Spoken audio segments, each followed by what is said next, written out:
All right, so we are officially live. I'm here with my boy Mike from Thailand. We met back long ago, and I met him again recently, and we decided that we needed to bring this message to the people. I feel like the timing of it all is just absolutely pristine and on time.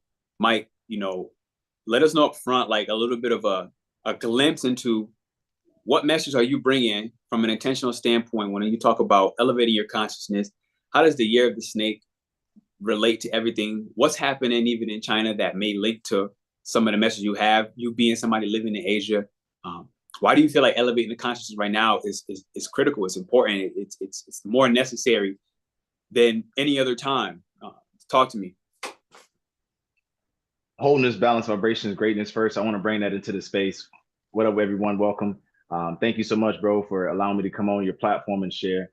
First thing I'll begin with is, right now it's 2025. It's the year of the snake. Basically, the Chinese believe that every single year there's something called a Grand Duke star, right, which is aligned within the cosmos, if you will.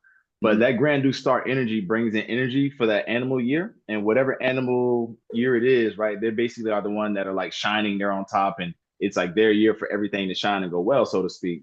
So based on the 12 zodiacs of the Chinese astrology calendar, this is the year of the snake. Next year is year of the horse. Last year was year of the dragon. Then you got, year of the rat, pig, tiger, dog, all this stuff. There's all types of different years. And for you watching, based on the year that you were born, right, you can just do a quick Google search, and that's your Chinese zodiac year. Each of these years means something different. Now, the snake, in real life, a lot of people are afraid of the snake, right? But the Chinese, based on their astrology calendar, believe that the snake represents a year of shedding old skin, right? A year of wisdom, a year of hidden information coming forth to the light. It also represents very precise actions where people will take time to do something, and then boom, they strike when the moment's right or when the iron is hot. That's symbolical of the snake, right? So there's a lot of different characteristics that the snake displays and how it behaves. Basically, the Chinese believe that this year is the year where all of those things will come to place. So when we talk about the occult literally just means hidden knowledge, hidden information, hidden truth, things that they don't want you to know. Okay, that's really all it is. A lot of people get scared of that stuff, but the occult is essentially what they don't want you to know. And so one of the things that they did not want American consumers to know in America is that they import a lot of products from different countries for very low cost, and they upsell them in America for very high profit margins, and they sell them for, a lot of money. So one of the things that happens in the year of the snake is that things get revealed. Old skin gets shed, and the new skin becomes new. So if we look at it from the occult perspective and things shedding, right, and the American consumers now getting some truth revealed, China in this whole tariff war, right, they revealed, and they've been putting out tons of videos on the internet about all these different companies, from jewelry companies, handbag companies, clothing companies, shoe companies, about how these designer luxury brands, Louis Vuitton and all these others, and Chanel and Bavari and all these others, they're literally creating their products in manufacturing facilities in China for as low as $2, $3, $30, right? Or even they may pay, some super cheap price, and they will take that product and they will resell it in Western stores in America and Europe for $1,000, $5,000, $10,000. Or if it's a pair of Nike shoes, right, they'll resell them for $300, $400, and people are paying for them left and right. And now what's happening is that because these Chinese manufacturers and people have been putting out this information all over social media, many American consumers are now waking up to the fact that, hey, I've been bamboozled. I've been buying something that, wasn't really what I thought it was, and I can bypass that process and buy straight from the warehouse manufacturer because these Chinese companies are putting the information out now.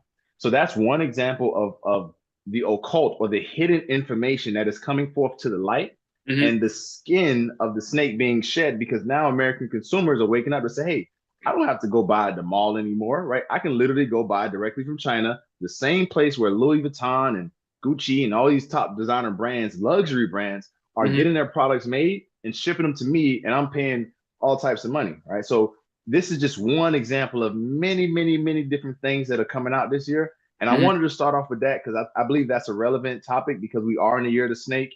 What element? What And element? It's the snake year, but what is the element of the snake? so Is it this year is earth? actually the year of the wooden snake. The wooden Okay, snake. wood. Yeah. Yes, So sir. how does the wood play into that same story? Like, I don't know everything about Chinese and the elements with it, but I do know the wood burns easily. Like if you add the fire and it can create, a hardworking person, very determined, very persevering, and if you can keep burning the wood if you have enough wood to burn. But tell me more, like, how does the wood play into this snake year when it comes to us discovering what has been hidden prior? Absolutely. So when you think about wood, you got to obviously remember the trees, right? Mm-hmm. And if we think about trees, trees are one of the most beautiful life forms on this planet that sustain just about all forms of life, right? Except for water. And when you look at the tree grows in two different directions at the same time. The Mm. tree grows up, the tree grows down, as Mm. above, so below. And you have the roots, the roots underground of the tree that are connected in the underground system of all the trees on this planet. But then above that, above ground, you have what we normally see, which are the limbs, the branches, the leaves, the fruits, all of those things that are above ground that we see. So looking at it from that perspective, right, we are heading into well, not heading because we're already here, but we're in a year where the wood represents the as above, so below. So a lot of the things that have been underneath the surface are now coming out.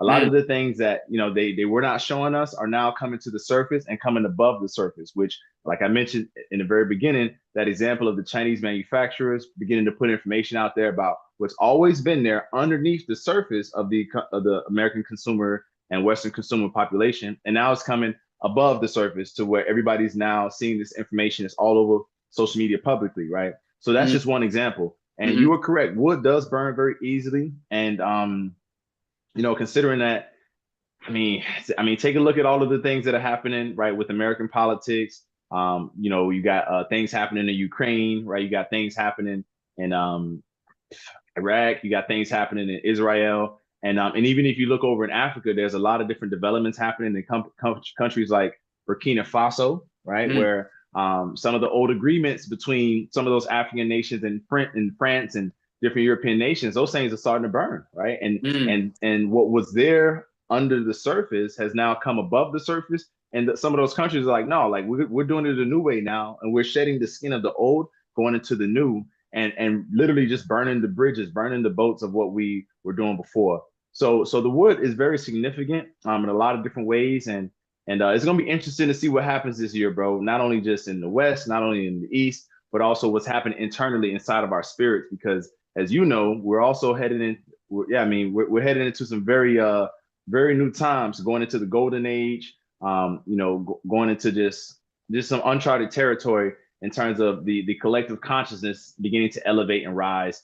On top of all of the planetary alignments that have been happening this year, there's just so much happening. So yeah, that's a little bit about the wood and the wooden snake here. Well, I think it's interesting what you said, right? Because you know the occult part of the wood being beneath the surface.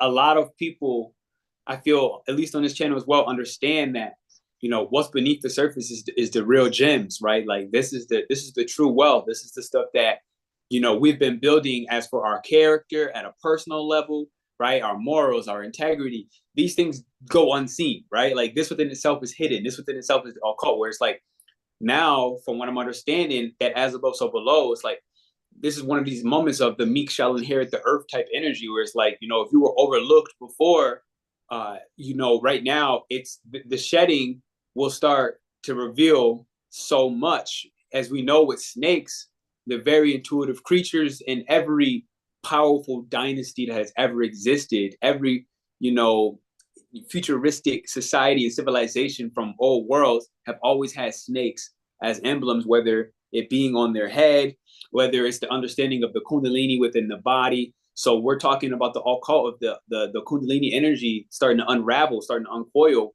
where a lot of sexual and creative energy is about to be actually shown above surface that was previously below ground. So that's what I'm hearing so far. So I guess what I want to ask from here is like, how do you see the world being impacted when it comes to the shadow elements being revealed, right? Because even if I think about the United States, when you talk about a lot of the United States and the consumerism, I know that they're a Cancer, and I know that Cancer, I have a lot of Cancer energy and a lot of hidden energy, and that's the moon hides, right? The moon is shining bright in the sky during a full moon, but it also has that dark side where you can't see it during certain phases, lunar phases, and so the U.S. has some of that energy that it fluctuates. It shows a little bit of something, maybe that's shining really bright, and then it hides something that it feels like a weak point where it's like, look, we don't want the world to know this. So what I'm understanding with this with Snake here is that some of these values that wood, even because I know that wood is also very principled, it's very valuable at a point in time as well. You know, it can be carved, it can be shaped, it can be very beautiful. Like you see sculptures, and so you even see trees, right? Like to me, trees are the most beautiful thing. I got plants in my room right now with me. So my question to you is, how do you feel the world will respond in the short run when their secrets are being revealed, and where we're going down the line in the longer run, so that the people can also keep their mind open up? Look, however this looks in the short run, however terrifying it may be when people's illusions get, you know, a light shined bright on them, or you know, our internal demons, aka negative thoughts, negative emotions, start to want to show themselves for the first time, but they've always been there beneath the surface. How do you feel the world's going to respond up front at a collective level, and why do you feel it's important for where we're going in the future? Yeah, great question. So the first thing that I'll say is, while there are a lot of people in the world, I can't speak for everybody in the world, just because there's different types of people that exist here. Some people do have their souls activated, right? And some people just completely don't. So that share, I do think there will be a majority of people that will get lost in the sauce, if you will. They'll stay tuned into the news. They'll stay tuned into the major world events and the war and the famine, and they'll continue to watch those things and allow it to consume them. Yeah. And while those external events will consume them, their internal reality, it will not improve. It will not change. It will actually deteriorate, because they're allowing these external influences to affect their reality, right? And that's on one side of the stream. But there's another side of the stream where most likely people who are tuning into this broadcast, they're tapping into this, you know, they're tuning in right now. Those people will see what's happening in the world, and they will recognize that, hey, something needs to change, and that change must start internally. And I do believe that a lot of people they'll get the signal, they'll get the bat signal, or you know, the spidey signal, spidey senses tingling, whatever you want to call it, right? Whatever their intuition leads them to, you know, with, they'll receive that frequency, and they will actually begin to tune into it. And as those people tune into it, what will happen is that they'll start to go to that shadow self. They'll start to go to that dark side. They'll go towards it. Why? Because from the darkness came the light, meaning that darkness was there. Darkness has always been, and without darkness, you can't have light, right? So in that darkness, in that shadow side of themselves, they will begin to find more truth. And I believe that it's very important for us to integrate our shadow self with our light self. Why? Our shadow self has been there since the day we were born, since the day we even knew how to speak English. But before we knew how to speak English, when our mother was holding us in her arm in the room, or you know, however you grew up, foster home, whatever your situation is for you watching, your shadow was always there with you, meaning that your dark side was always there with you. So I believe that there is a large population of the people that are going to wake up and going to understand that their shadow side is very important, and they're going to begin to do the integration work to integrate the shadow self with their light self. The reason I bring this up is because a part of, you know, the snake year is truth, right? And that truth are things that have been suppressed, things that have been hidden away in the dark. And when things come out into the light, they have to face themselves. They have to face that scary, ugly, grotesque looking creature that is the opposite side of them, or the opposite side of what they like to present to the public. So that means it's important to become friends with your dark side. It's important to become friends and accept the sides of hate and fear and anger and jealousy and envy, right? And all these things that are inside of us, because as human beings, like, we all got it inside of us. No matter how much work you do, it's there, because we live in a universal duality. But because it's there, that does not mean we have to let it become the master of our reality. In fact, the best thing to do in this time is to take that dark side and say, hey, you know, hey, hate part of me that hates stuff, you know what? I want to be friends. I want to hang out with you. I want to be best buddies with you. And I want to allow you I want to shine light on you. I want to give love to you, and I want to give you your time to shine. So you know what? This is what we're gonna do. That part of myself, instead of just suppressing you and not using you, I'm gonna let you out when I, go, I go do this activity, right? When I go play basketball, when I go play Mm-hmm. baseball, when I play soccer, I'm gonna let you out so you can have some fun. You can Right. enjoy in a safe environment, right? And then Mm-hmm. there's other times where I'm working at my job or I'm doing something. I want to ask you to give me power, give me energy so I can do a better job. Not so I can destroy and hate and kill people, but so I can improve the quality of my life. And that's a part of the integration, is like to use that dark side to fuel the positive things in your life, to fuel you to reach your goals, to use it as gasoline, not to run from it and be scared, but to use that energy to push you towards whatever you desire to do and creating your reality. A Mm-hmm. lot of people think that this is something that's gonna, like, they're gonna go on like a murder streak. No, it's not like that, because you are like that anyway, right? So if you're not even like that, you don't have to have fear of this dark side of yourself. It is important to integrate it, because without integrating it, you will continue to walk around as only half of your full potential. You Mm. must become whole, and that means integrating the dark with the light, bringing them together. And when you have whole, basically you have wholeness. And when you have wholeness, everything activates. And that's one strong way to elevate your consciousness. However, I believe it's also important that this year people begin to move in that direction, because this is that time to integrate the shadow with the light. And as you said, the meek shall inherit the earth. The who is last shall be first. And I believe that bringing that shadow self into the equation is how you will, go to that first place, how you will elevate and rise, because now it's that time. So please let me know if that answered your question, though. 1,000%. And not only did it answer the question, but I feel like it's helping whoever is out there listening. And if anything, that's one of my biggest intentions at the forefront of, like, how can we not just say we're gonna elevate your consciousness, but really show what that can look like. And so what I want to ask you for you right now is, like, do you have any exercises that, like, is somehow practical, tangible, that we can do to access this shadow self, to practice integrating this shadow self, to whether it's a writing prompt, whether it's a ritual, whether it's an affirmation, like, what's something that the audience can actually do that can that maybe even you've done for yourself, if you mind sharing, when it comes to integrating that shadow self, allowing the fear to push you from behind rather than to stand in front of you. Man, great question. I have done a lot of shadow work on myself. I still got more to do. It's not over. Every day there's always work to do. Mm-hmm. However, I'm much further than where I started, but I'm not at my final destination yet. So just to put that out there with humility. One exercise that I've done that really helped me in terms of like healing my shadow self and integrating my shadow self is inner child work.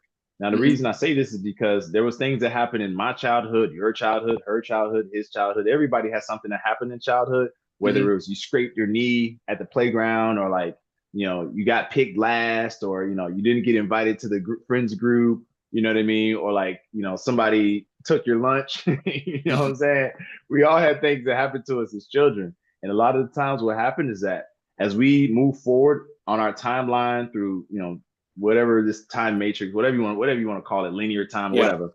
Yeah. As we move through time and space, right? What happens is that when certain events take place, a part of our consciousness stays locked and trapped in that specific time zone. So even though we go forward 10, 20, 15, 30, 40, 50 years into our life, there's Mm-hmm. still a piece of our consciousness that got trapped here because it was hurt. It was wounded. It felt unsafe. It felt uncomfortable. You know what I Yeah. mean? So what Yeah. happens is that whenever somebody says something to us, it could be the smallest thing, like, hey, are you going to finish that? You get triggered, or a person gets triggered because Yeah. their dad was angry and, like, rushed them to finish dinner one night when they had to go to the prom the next, something silly. Yeah. To Yeah. in Yeah. your Yeah. mind, in my mind, it might be something silly, but to Uh-huh. them, their consciousness It was held on to it, impactful. and it locked their consciousness within that specific part of their timeline, and that energy got stored into their body. So there's a part of their body that has that trapped in their consciousness. You know what I mean? It could be anywhere, face, head, legs, anywhere. And they feel pain in their life. They don't understand why. But a lot of times there's energetic stores of consciousness that have gotten trapped in their body, because that's Mm-hmm. where we house our trauma, right? Inside of our body. So one of the things that I really started to do was on top of this inner child work was trauma release exercises. This is an Mm-hmm. exercise where you release trauma out of your psoas muscle. Your Mm. psoas muscle is the biggest muscle in your body. It literally connects the upper part of your body to the lower part of your body. It's located at the base of the lower spine on your back, or the tailbone region, and then it connects to your two hip flexors in the front. So it's almost like a triangle. That's the top part of the body's here, and the legs are here, and it's all connected. And anytime something happens and we get traumatized, our first reaction is like we put our hands over our head and like go into Yeah. fetal position, Fetal. because this is an instinctual reaction to trauma to like Mm. protect ourselves that way. Mm-hmm. So two things that I've done that work on my shadow self is, number one, I began to self-heal through doing trauma release exercises. There's an entire practice, it's probably too much to go through now. But basically one lays on the floor with their legs, kind of like in that position, right? With they're on their back and their knees are up in the air. And then Mm-hmm. you spread your legs a little bit, and through a certain protocol, your legs begin to automatically shape. It activates the reptilian brain, and this reptilian brain operates automatically without our neocortex having to do anything, right? It's like Mm-hmm. literally things that are getting released from the back of our brain near the spinal cord. So when this reptilian brain activates, releases this trauma gets out, you literally feel yourself energetically flushing things out of your body, right? And some of those things that you flush out will come to you in memories and your neocortex, but it's important to not attach to those memories. Just watch them pass by and release and release and release, right? So this is one way to begin to release, so we can open a space up to then integrate our shadow self. Another thing when it comes to the inner child work, um, so this is one of the things I've done to do a lot of my healing. I've shared this with clients, and I'm gonna share this here. Hopefully, it helps somebody. You close your eyes, get into a space of relaxation. You want to just take a couple deep breaths, maybe a minute, 2 minutes, 5 minutes, and just get it to a place where you're very, very relaxed, and you activate what's called alpha brainwave frequencies. Right now, if you listen to this, your brain is in beta brainwave frequencies, but you just relax and slow your brainwaves down to get to alpha, to where you can begin to daydream, right? And when you're daydreaming, you're just more relaxed, more relaxed, more relaxed, more relaxed. And then you want to think back to a moment in your childhood, whether it was 7 years old, 15 years old, 12, 13, 9, 4 years old, if you remember that far back. And you want to go back to that moment when, you know, hey, why is it that I keep coming up short in this area of my life? Let me think back to the first experience that created this type of trauma. And then you go back to that age, 7, 12, 15, however old you were, and you imagine yourself walking down a white tunnel, okay, a white tunnel of light. You get past the white tunnel of light, you make it onto the other side. And when you're on the other side, you go into that room, that bar, that restaurant, that cafe, or that playground, or school, or wherever the event took place at. You recreate the scene and you relive the scene. The people that were there, what color shirts, pants, shoes were they wearing? What were you wearing? You know what I mean? What was your hair like? All that. Replay everything. Okay. And then as you're replaying this scene, you want to imagine the trauma taking place. Oh, they stole your lunch money. They push you off the freaking toy thing at the playground. Whatever the trauma that took place, you replay it. Watch the trauma happen. And then when the trauma is over, you look at that kid version of yourself, right? And while that version of you is crying, weeping, sad in a corner, balled up by himself or herself, you go over to that version of yourself as the current adult version that you are now, and you grab that version of you, that small boy, a small girl. You grab her attention. You say, hey, stand up. You get them to stand up, look at you, and you say to them, I know what happened. It's not your fault. It's not their fault. I forgive you. I forgive them. I forgive myself. I love you. Everything is going to be okay. And then you imagine them receiving that information in that moment. You imagine them stopping the tears. You imagine them stopping the crying. You imagine them looking at you and smiling with hope, with expectation that things will get better. You give that version of yourself a hug. You tell that version of yourself, I love you. And then you imagine that version of yourself getting back out there and going to play again, or goes to finish the meal, or goes to go hang out with whoever, or goes to continue whatever activity that version of you was doing when that trauma took place. This allows you to energetically, metaphysically, emotionally, and mentally release the event that happened by recreating it and creating a new scenario of how it ended. Right. Mm. And when you do this activity, you imagine that version of yourself, letting go, or, and then from that point, you tell that version of yourself, I'll always be here for you. I'll see you again. I love you. And you imagine that version of you loving you back, hugging you back, saying, I love you as well. Mm-hmm. Turn around, walk back down that white tunnel, come back, open your eyes. The visualization is finished. Take out a journal, write down, what did you feel? How do you, what happened? How do you feel now? Like, how, you know what I mean? Like, what are your thoughts now going forward? And how do you feel now about that same traumatic experience that's been causing you issues in your, in your health, your love life, your finances, your children's relationship with your kids, your relationship with your mother, your relationship with your grandma, your relationship, with whatever you got going on in your life where you feel like you've been coming up short. Ask yourself and express, how do I feel about this area, right?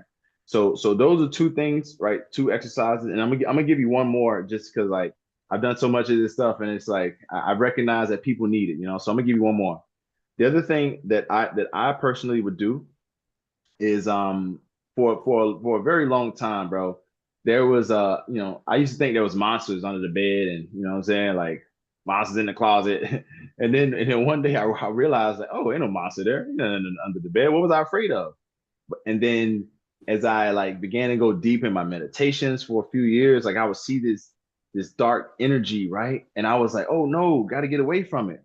And then one day I was like, wait, what am I getting? Isn't this the same thing I was afraid? There was nothing under the bed when I was a kid. There was nothing in the closet when I was a kid. I was scared of nothing. What if I'm scared of nothing now? Bro, I turned around and I went towards that energy, and that energy was like, yo, I'm you. You've been running away from me, and I've been trying to get close to you to help you, to be with you, to serve you, because I'm always with you. And I was like, wow, how about that? I've been running away from my dark side because I was taught by movies and TV and propaganda to be afraid of the dark, right? Versus go towards it. I was taught to go to the light, but really we're supposed to go to the dark. So I started to imagine, like I was looking at versions of myself that were just like scary, that looked like demons, and it looked like very grotesque with claws and fangs. And I started to just visualize the parts of myself that were hateful, or that were, envious, or that were jealous, or that were slothful and lazy, or that were lustful, you know what I mean? Or that like wanted to commit crimes and do all this bad stuff. I started to imagine as if like those parts of me were standing in front of me, right? And I went up to them and I gave them a hug, and I expressed love, and I imagined like a light beam shining on them, from a bigger version of me. Like the light beam would shine on them, and it would shine with love. And when they received that love, they began to convert, right? Not from like an ugly looking demon, but more so like a demon that was nicer, you know what I'm saying? Like a nice looking grotesque entity that was no longer something I was afraid of, but something that became my friend, because it was a part of myself that I don't put out publicly. I don't want people to know. You know how it goes. Somebody cut you off in traffic, or somebody says something to you, you want to flip the bird. Well, you know what I'm saying? Like we all got it in us. But the thing is, so many of us are afraid to put it out publicly and let others know that we have it. So with this exercise, what I recommend you do is, you can even take the 7 deadly sins, right? Which are something that, Queen Kali came to help kill and eliminate with her sword of truth. That's something from the Hindu tradition. I ain't go too deep, but, the 7 deadly sins, sloth, lust, greed, envy, I forget them all off the top of my head, but basically imagine those versions of you that are just standing there, in your imagination, and visualize them as dark creatures, dark entities, and see them and look at them, each one by one by one, and give them all the attention they deserve. And then from there, go up to them, hug them, like integrate them into your life, and let them know, like, look, it's okay. You don't have to be fearful, scared, or angry, or anything like that anymore. I give you love. I shine light on you. I give you this energy because I invite you into my life to help me improve my life. What will immediately start to happen is that a lot of the fears and a lot of the dense energy you may have around those different areas of your life, you'll feel it start to flow away. And when that begins to happen, that lets you know that you're moving towards integrating that part of yourself into your life. Mm. And you know, it takes work. It's not easy. Like I'm speaking from experience, but after doing activities like this, man, it's helped me quit a lot of bad habits, a lot Yeah. of bad addictions. I'm not perfect. Like I'm not gonna sit here and act like I am, but there's a lot of things I used to do that were very detrimental to me, and I don't Mm-hmm. do them anymore. You know, Mm. and I credit it to this type of work. So there's more work to do, but I just wanted to, you know, come on. That's 3 exercises that you can actually No practically doubt. do on a consistent basis, and it will improve the quality of your life, your spiritual life, your consciousness. It will definitely elevate your consciousness. Yeah, I want to definitely do my best to timestamp these when this video is done. Go back and find these 3 exercises because I did the inner child one right while you were speaking about it. You know, I feel like Mm. you were walking me through it, and you know, I even felt my eyes tear up a little bit. I felt this bright radiance. And, you know, when I came back through the white tunnel, the irony was, you know, it's only what 7 o'clock in the morning over here. So when I first got on, the sun was still trying to rise. But when I Yeah. opened my eyes again, I saw my own self on screen, and my skin was more radiant. My skin was brighter. Now I understand in Uh, the real world, yeah, the sun is a little bit brighter right now too. But I noticed that it was that internal wooden glow, right, of the wood snake transforming and mm, shedding beneath the surface and above the surface. And you know, I've already talked to you about this in some short frame, and it's like I noticed that my old self this past weekend was shedding of how might I handle certain situations in the past with more yeah. violence versus how I decide to handle them now in the present with, you know, just maintaining my peace and whatever that may mean, and taking those particular avenues. And so, you know, Yeah. and I knew it, you know, it's one of the things where, you know, our karma, it is collective, right? And when I understood that my karma Right. is your karma, no matter how far you are. Your karma is my mom's karma, no matter how far she is. Her karma is, you see what I'm saying? So it's all interconnected. And I realized, like, even to the point of, you know, a bird dying on the street, it's like my karma is connected to that bird that is no longer flying. And so when I started Mm-hmm. seeing the world like this and understanding that, you know, my karma is the person who's in jail that I'm judging, right? This is a part of those shadows that I feel like we're talking about. My karma is a part of, you know, me yelling at the movie, the TV screen, like, "Oh, you stupid girl, why would you go down that hall?" Right? Like it's all Yeah. connected, right? And when we get triggered by these moments, it's a very clear indicator and path of, hey, there's a shadow here, right? Like it wouldn't bother me if there wasn't. So, you know, whenever we get triggered, for anybody watching, understand that if we look a little bit deeper, if we slow down, we step into that alpha state, like Mike was given as I think his first exercise and suggestion, we start to lower our tone and begin to breathe and speak slower and Mm-hmm. softer and kinder and be more gentle. And we switch up the energy from the excitement to the rest, then we can start to actually do what Pisces is doing for us right now. And through the rest, through the compassion, through the gentleness, we can face the most terrifying, the most grotesque, the most irrational fears that we have from this state of being, rather than me kind of being all excited about my skin is glowing in the sun and I just did this meditation and I'm excited, right? Like there are phases, there are energies. And I find like one of the big things, and I kind of want to ask you maybe on a sideline topic, you know, what I've been seeing rise again, and I can't determine which one seems to be more or less, and I don't think it matters, but how do you feel with this elevating of consciousness, with this wood year of the snake, the occults being revealed from above and below? How do you feel the wounded masculine and the wounded feminine energies are trying to enlighten us? Like, one, how might they appear? How might they show up so we can recognize them? Like, oh, Yeah. snap, like this is me acting for my wounded feminine as a male, or this is me acting for my wounded masculine as a female, and vice versa. Like, me as a male moving for my wounded masculine, me as a female moving for my wounded feminine. How might these show up as a starter? And when they do, um, because I for myself have been seeing a rise in it. How do they show up? And when they do, how do you potentially recommend that we elevate through this process?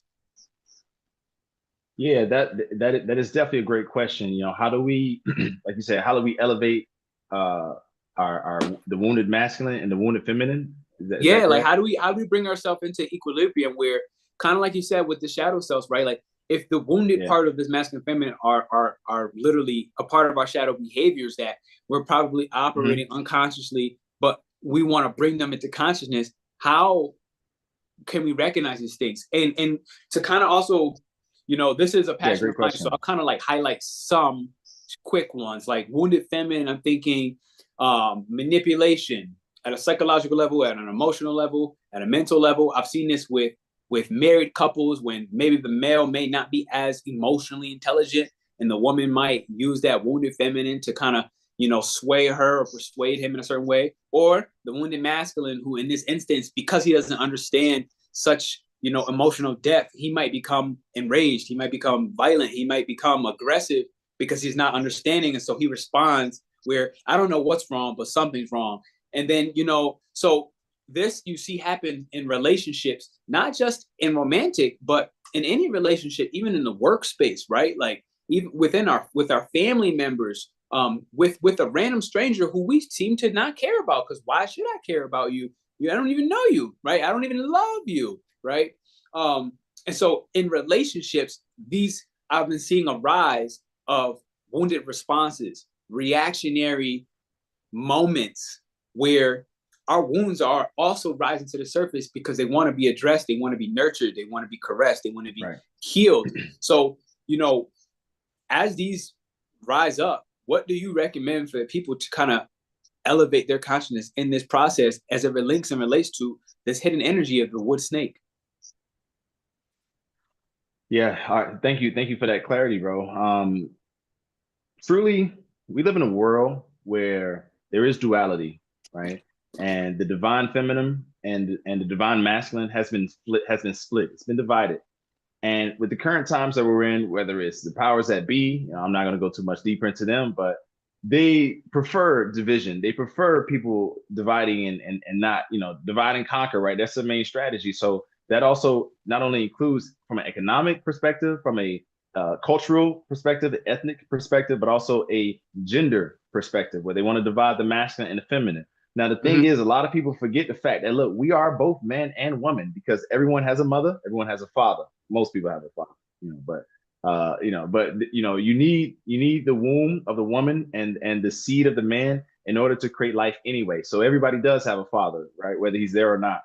So that being said, because of this division, there's not only external division happening, that's been happening, that's still happening, but there's also internal division, right? Where they want to reverse the gender roles, right? They want to, you know, have women doing these things that a man should be doing, and they want to have men doing these things that a woman should do, right? And because society is constantly programming millions of people with this propaganda, our collective consciousness is off balance, right? Versus being on balance, where the divine masculine is playing its role and the divine feminine is playing its role. So I think that there are some things that are beyond the average person's understanding, the average person's control. And I do want to give credit to that because some people, it's not their fault.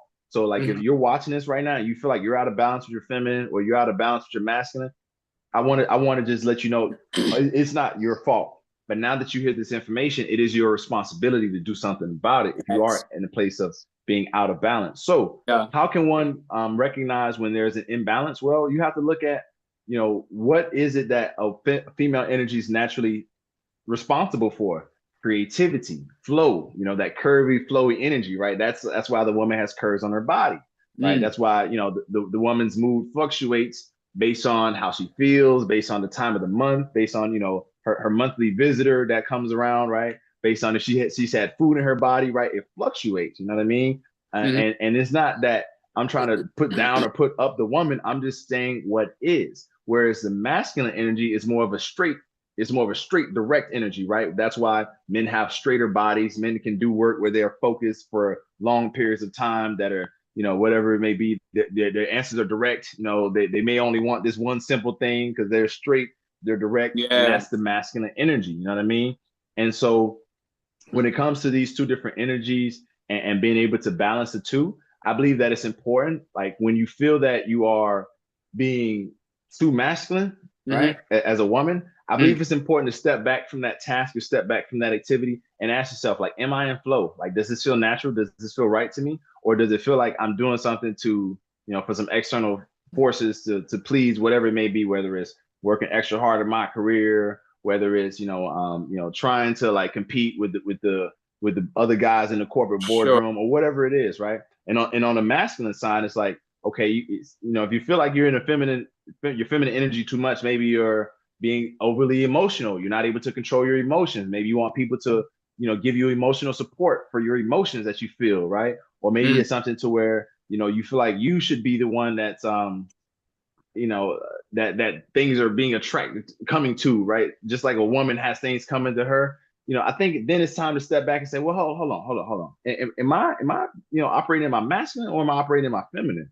And the mm-hmm, reason I say this is because feminine energy in and of itself is magnetic, it's attractive.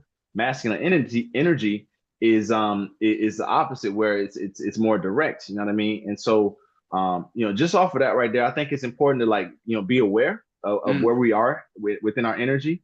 Feminine energy is soft. It's nurturing. You know what I mean? Masculine energy is direct. It's direct. It's direct energy. And one of the ways that I think we can really heal those parts of ourselves is by going within and doing meditation, right? And the reason I say this is because everything starts from within, and it flows without, or outside of yourself. So through meditation, we can actually achieve more balance between these two energies. When meditating, I highly recommend men meditate on your heart. Meditate on the love you feel in your heart. It could be the love for your mother. It could be the love for your grandmother. It could be the love for your wife, the love for your daughter, the love for your auntie, the love for any type of female that you have in your life that you love. Use that energy as a foundation for your meditation, so you can begin to tune into that feminine energy within yourself.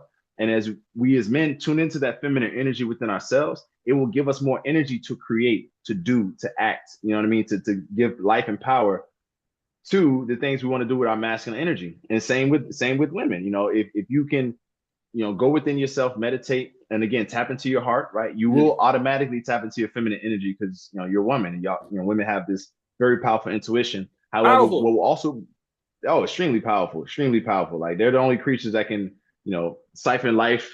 I mean, well, let me stay on track. Let me stay on track, because I can go all day talk about the greatness and power of women, right? Well, Um, let me ask you this, because I feel like it's well, super related to. let me let me Okay, let me go let ahead, me go let ahead, me just finish this thought. go Yeah, ahead, let go me just ahead. finish this thought. So No, go ahead. for women, going deep into meditation, but tapping into your heart energy will begin to activate not only the feminine energy, but it'll bring into balance the masculine energy, right? Because what will happen is that through meditating, you will receive more intuition. It will make your energy stronger, so that way when you come out of meditation and you want to do something, you want to create something, you want to go make something happen, you'll be able to have more direct energy to push through your feminine energy, right? So that way you'll be able to accomplish and achieve more.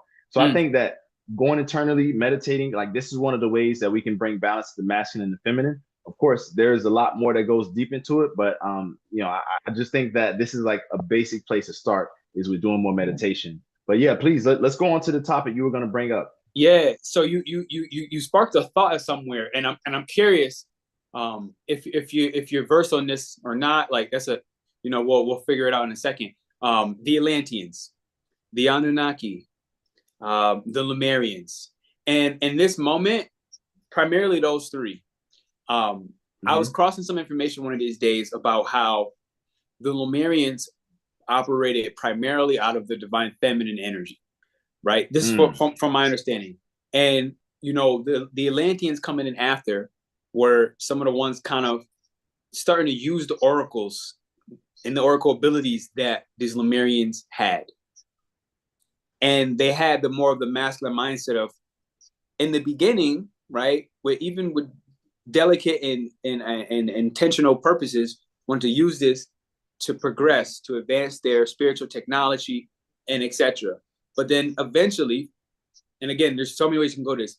It became addictive. They started to abuse that feminine power from the Lemurians, and that divine, disillusion of reality, being able to create anything, like a woman, like being able to birth anything. Now we're also talking, we're not in physical form yet, so now it's that much easier to manifest, an emotion into consciousness, into thought, into reality, except X, Y, and Z. So my point is, and this can go, this could be a whole separate conversation, but how do you feel this transformation from, us operating primarily in the divine feminine, becoming hungry, and then eventually, like, again, starting off with good intentions, but then becoming greedier with, well, let me continue to use this, and eventually kind of that divine feminine being abused to some extent, which then related to the masculine being abused for us always moving forward. And, Annunaki and whatever their experimentational parts, if that is necessary to add in, you can. How do you feel this as a part of our spiritual DNA in history has, I think it's obvious how it's impacted today's world, but how do you feel it's going to start to shift moving towards the future? Like, what do you feel is the true next step, right? Because I feel like we can look at the world, we can see the new, we can see enough to see, like, all right, like, our masculine is being abused. External validation is at an all-time high, and necessity, quote unquote. So where do you feel, when we link this back to, again, the year of the snake, these hidden informations about who are the Lemurians, we always heard Atlanteans, but what did they really do? We heard Annunaki, but what are they really here for? What was their real play in history? Because I've even been hearing some chit chat about Annunaki deciding to leave, this earthly realm at this stage. They're like, look, experiments are done. We out of here altogether. So again, like, if I look at this all kind of coming to surface, right? Mm-hmm. There's going to be a lot of misinformation up front. Step one. Step two, most of this can only be really derived from spirit, from meditations, from astral travel, because they already were never in physical form, right? There was not necessarily books being written on this history. It's just something that you're going to connect to or you're not. How do you feel all of this, as it starts to reemerge into our own consciousness at a collective level, is one, elevating that collective consciousness, and also, how do we really merge that divine masculine and feminine? How do we not exploit one or the other, but find that legitimate harmony? And I ask this because one of the things, a while ago, I'm looking at, like, the 16 different plus genders that may exist on the application now, surnames, pronouns, right? Like, I'm seeing all these shifts. And, when I looked a little bit deeper, I started to kind of think for a moment, like, all right, if I'm thinking feminine energy, how I've seen feminine energy is chaos, and masculine energy, order, chaos and order, and together they equate to something completely different and beautiful, right? But when I'm looking at it, I'm seeing, like, okay, we're in a space of chaos where there needs to be some confusion, even if it's to an identity level, to a gender level, to sexual preference, but so that we can kind of merge and understand, okay, well, as a male, what is it like to embody these female qualities? As a female, embody these, and back, vice versa, and you get the point. So if I bring this back to one little thing with all that background information, how do you feel some of this ancestral and spiritual DNA is awakening, bringing us to our next stage of consciousness? And how can we use all this information, which might be colluded with some disinformation, but try the best we can to activate what is accurate, what is true, what is here, what is now, and what will be? It's loaded. It's loaded. I know. Yeah, I know it's loaded. yeah. I know it. Without a doubt, I know it's loaded. That's a loaded question. I know it's loaded. The first thing I'll start with is, there's a fantastic book that anybody out there can check out, and there's a great author by the name of Rudolf Steiner. Rudolf Steiner wrote several books. One of those books is called Cosmic Memory, where it talks about the ancient Atlanteans and Lemurians and talks about their history.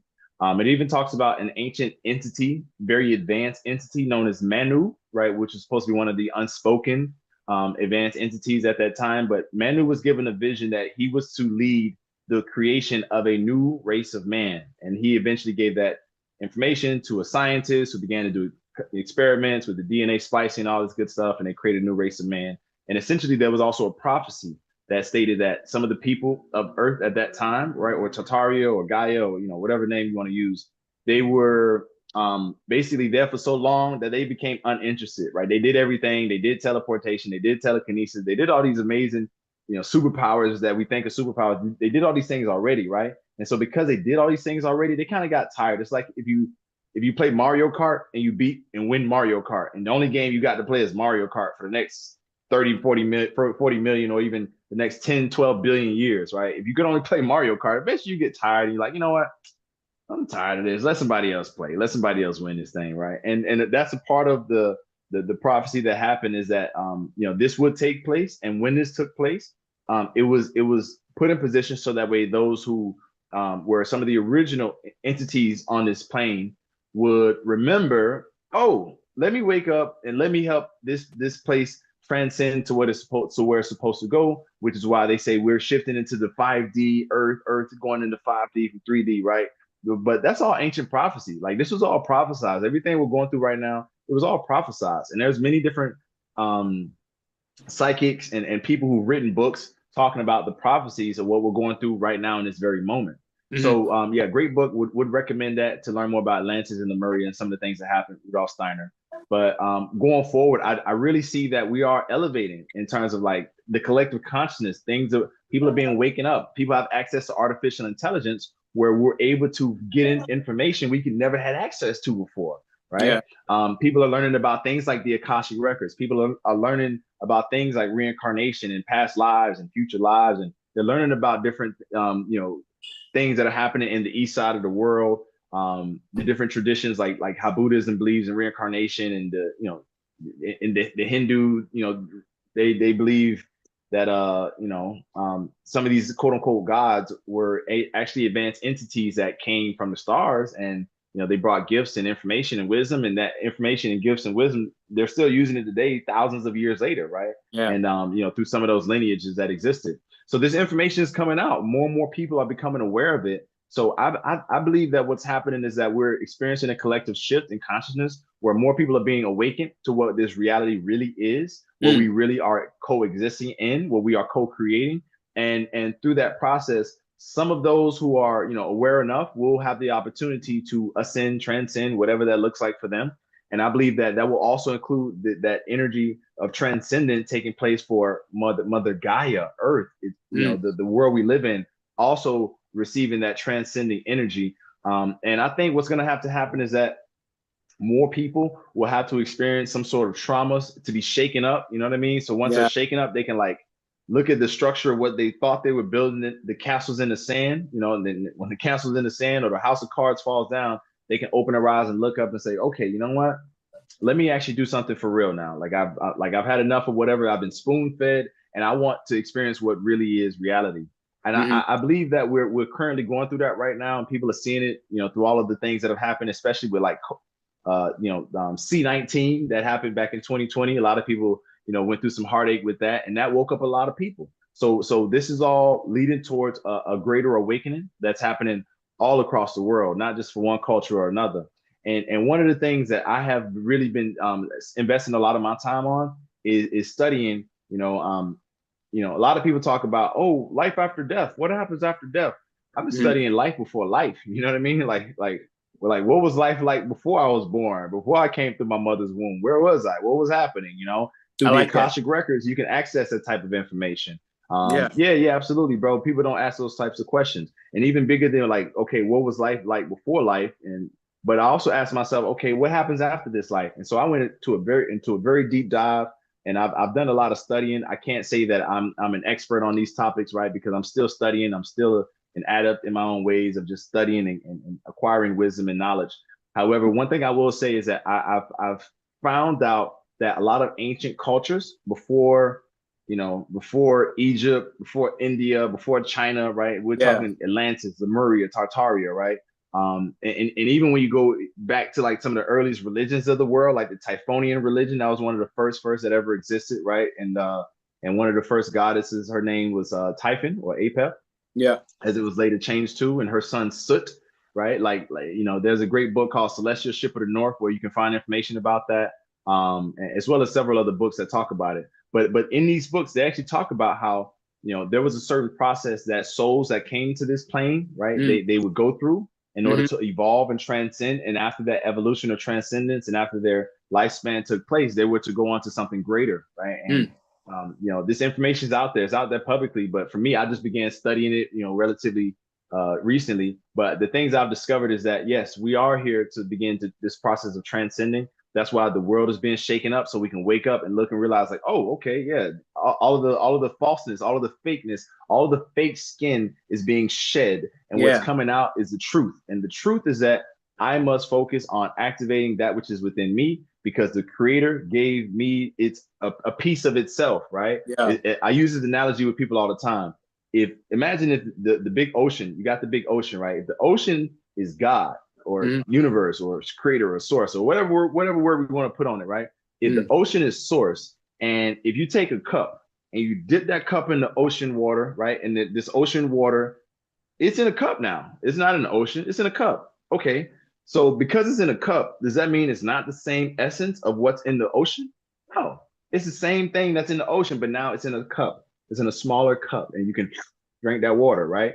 And that is what we are in our physical human bodies. We are an essence of source. We are an essence of God, an essence of the creator. In all of the holy books, it always talks about how, the creator made man in his name, in his image, right? And likeness. So if that's the case, then a part of what we're supposed to be doing is we're supposed to be remembering that we are that essence, and we are supposed to be reactivating that essence, using it to create on this plane of existence. And there's phenomenal books that talk about it, like the Kabbalion. You know what I mean? Just so much information out there that repeats this from different cultures, different lands, different parts of the world, different languages. Is that like we forgot that we are the essence of source in this dream, and we are to wake up within this dream, recognize that we are dreaming, and then create the dream as we see fit. But this dream is actually our reality, right? So yeah, I share that. I always talk about meditation. I always like to enlighten people in this way, because when you realize that all of the world around you is an illusion, the Tibetan Book of the Dead says that man's first step to enlightenment is when man realized that all the world is an illusion. So when you begin to realize this, and we begin to realize it as a collective consciousness, and we Yeah. begin to wake up and share information for our brothers and sisters all over to wake up, we're really just waking ourselves up, right? Because we all come from the same source, and we are all source individually divided into these bodies experiencing reality, but we are all the same, and it's about activating that love, activating that remembrance, and helping one another to remember, because we're really helping ourselves by doing so. So I Yeah. believe that's a big part of what's coming. I believe that's a big part of the responsibility of people like yourself, like myself, is to shine our light, to bear this light, and use this light to light up other candles, so that way those other candles that are not lit can light up. And when they light up, they either can, become bright light bearers themselves, or they can use that light to also light up other candles. And before you know it, you got a room that was once empty and dark with one lit candle, or in this case, two lit candles. And you look up in a short amount of time, and boom, there's 10 million lit candles all over the world, just from what we're doing right here, right now. So yeah, I believe that this is we're doing the work, but for those that are out there, I believe it's important to go internally, Yeah. meditate, get in tune with yourself, and begin to seek the kingdom within, because everything's within. All the answers, all the information you need is all within, and you just have to remember it. And when you remember it, you're golden. Mike, this is ridiculously beautiful. You dropped so many gems that I feel like this is where we drop the transmission so that we allow it to be digestible for people. And then I'll go back and I want to make sure I do get those timestamps for those three main exercises. Maybe I also do one for like the Lemurian Atlantian section, and that seemed like it had its own direction. And I feel like on those levels of consciousness and conversations on a different day, if you're up to it, I feel like the audience would love to have you back, especially on that last part, like and get a little bit deeper on like, okay, boom, let's dig into these records, let's dig into these psychic abilities, let's start doing some exercises when it comes to escaping the net, remembering that we're dreaming and dream actively. And it's you really got me excited, because just yesterday I had a guy here a guest, he's from India, and he was like, like what is a shaman? Because he's like, in his mind, he only has the thought of like, there's ayahuasca involved, or there's some kind of drug. And I'm like, nah, bro. Like, I mean, step one, we're storytellers. Step two is what you said, like, we're reminding other shamans that waking up is not the mission, is to remember that you're dreaming, that you're active creator with that dream. And so that essentially, that is the definition of a shaman. That's two of our main responsibilities, among others. And so, what I want to say from here is, for you to create a potential offer and let people know, like, I know you're doing coaching. I'm not entirely positive what that is. If you want to share like what your coaching looks like, what it looks like for a person to come and take you on and invest in themselves with you. Is it related to topics that we talked about today? Is it some parallel? Let us know what are you offering? How can somebody looking for support get it with you?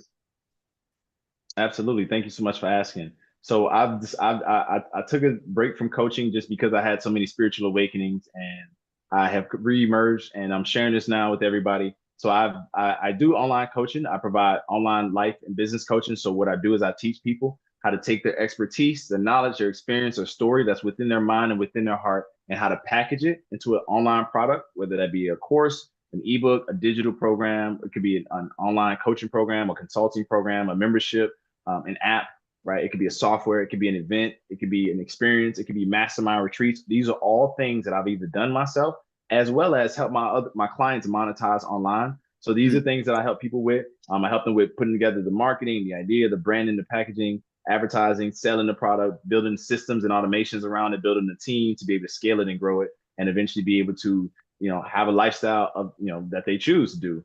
And the other thing that I'm now doing with my coaching is I've decided to begin to integrate the spirituality, this consciousness into my coaching. So I teach people how to elevate their consciousness. I teach people some very advanced, occult secrets about, manifestation and about using the power of their mind. The 7 universal laws. I teach people about, how to activate their spirit guides, their higher self, and then, we have different versions of our higher selves, right? So you got your oversoul, your rishi self, your avatar self, as well as your ascended master self. There's different versions of self. So I teach people how to activate these parts of themselves and how to utilize those parts of themselves as if they were like their magical genie to help them to get greater results in their life and business. So doing things like that, those are new things that I'm teaching people, as well as practices that include things like cyclomancy. It's a very extensive list of what I teach my clients how to do on a spiritual level. And so that's on one side. And then on another side, because I'm former professional athlete, basketball player overseas, and bodybuilder, and recently just like got into my first competition and won. I'm also teaching people wellness practices. Thank you so much, bro. Teaching people wellness. Thank you so much, bro. Teaching people about wellness, teaching people how to take care of their body. So not only just how to like set themselves on a path of being able to generate their own finances, right, to escape their corporate matrix. Not only teaching people how to like activate and elevate their consciousness, so that way they can, begin to wake up to the truth of who they really are, to have more of like, that conscious elevation, but also teaching people wellness strategies and different tips for exercises and breathing, mindfulness, how they can elevate, how they can literally transform themselves internally with their mind. So that way they can achieve whatever external physical results they desire with their physical body. And even giving them some, some basic workout routines, things like that, because I believe it's also about not only, making money, but also I believe it's also about making spiritual progress as well as physical progress, so we can feel good, look good, we can be good, and and we can make good money to live the life that we desire and dream of.